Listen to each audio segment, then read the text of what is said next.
What's up, everyone? Welcome to the May 17th edition of DraftKings Tournament Plays presented by PrizePicks. I'm your host, Adam Scherer. You can follow me on Twitter at ShipMyMoneyDFS. And as a reminder, you get one free month of Awesemo plus Platinum when you sign up and make a deposit at PrizePicks. Be sure to use the code Awesemo to receive a 100% first deposit bonus up to $100. We have a 10-game MLB slate tonight. And as usual, we're going to take a look at three of the top tournament stacks and three of the top tournament pitchers using the top stacks tool and the top pitchers tool on the Awesemo.com website. One slight change I'm making is that I'm going to try and do a better job of incorporating value into this as well. And by that, I mean, instead of just purely looking at which stacks or which pitchers are going underowned relative to their top stack or top pitcher percentage, I'm going to try and, at least a little bit factor in what their price is as well. We started doing that in the top stacks tool on the site. I'm going to try and do it for the top pitchers too, just because that does play a role. If a pitcher or a stack is projected to be a little bit overowned, but they're really popular, they're still going to be a good tournament play. So I'm going to try and do a little bit better job of mentioning that as well. Starting with the top three tournament stacks on DraftKings. Number three, the Houston Astros taking on Nathan Eovaldi. Eovaldi's a very good pitcher, but the Astros are also a very good stack. They have a 4.7 implied run total. Eovaldi this year has a very good 3.03 xFIP. He has struck out 25.8% of hitters. Houston has about a 5% chance of being the top scoring stack. They're projected for about 3% ownership. They're not cheap, but just a really good offense. Third best WRC plus in baseball this year at 116, 179 ISO. I talked about them yesterday in a difficult matchup with Garrett Whitlock. It's a very similar situation here where a lot of times you're not going to get a great performance from the pitcher or the stack, and you're just going to get, a 3-2 or a 4-3 game.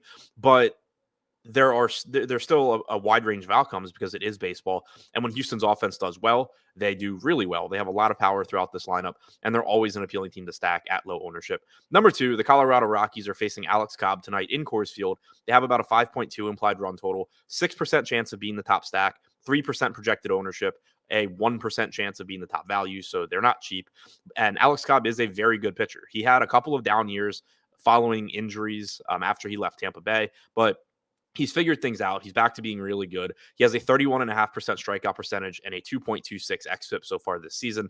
That being said, it's a team in Coors Field getting no ownership. Don't need to say a whole lot more.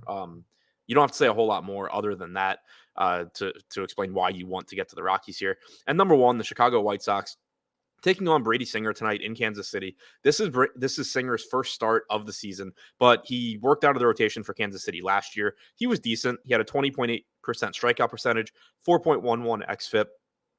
The White Sox have about a 5.3 implied run total here. They're projected for 8% ownership with 7% ownership with an 8% chance of being the top scoring stack, but they also have a 10% chance of being the top value stack tonight on DraftKings. They are inexpensive. They've struggled this year, only a 91 WRC plus, but based on the track record of guys in this lineup, we know that they can do a lot of damage against Singer.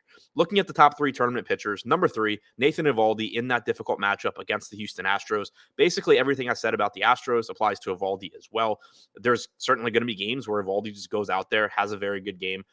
As I said before, has a 25.8% strikeout percentage this year, but he also throws a lot of pitches. He can go deep into games. He is $9,800, so he's projected for an 18% chance of being a top two pitcher on DraftKings, only 7% projected ownership, and a 9% chance of being a top two value pitcher. Number two, Dylan Bundy, $8,500, taking on an absolutely horrible Oakland Athletics team in Oakland.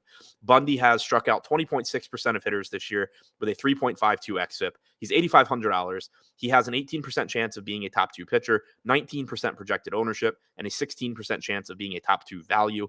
The A's this year collectively have a 76 WRC plus, which is the worst in baseball, and a 24.4% strikeout percentage.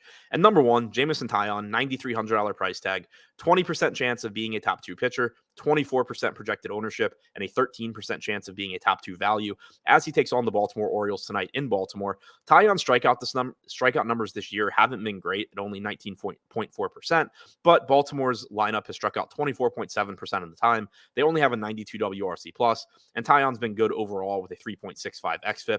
In addition, Baltimore's lineup, which already isn't great, is watered down as Ryan Mountcastle is on the injured list. Austin Hayes may or may not be back tonight. If he's out, the lineup looks even worse. So either way, it sets up as a good spot for Jameson Taillon. To recap, the top three tournament stacks on tonight's slate: number three, the Houston Astros; number two, the Colorado Rockies; and number one, the Chicago White Sox. And the top 3 tournament pitchers: number 3, Nathan Eovaldi; number 2, Dylan Bundy; and number 1, Jamison Tyone.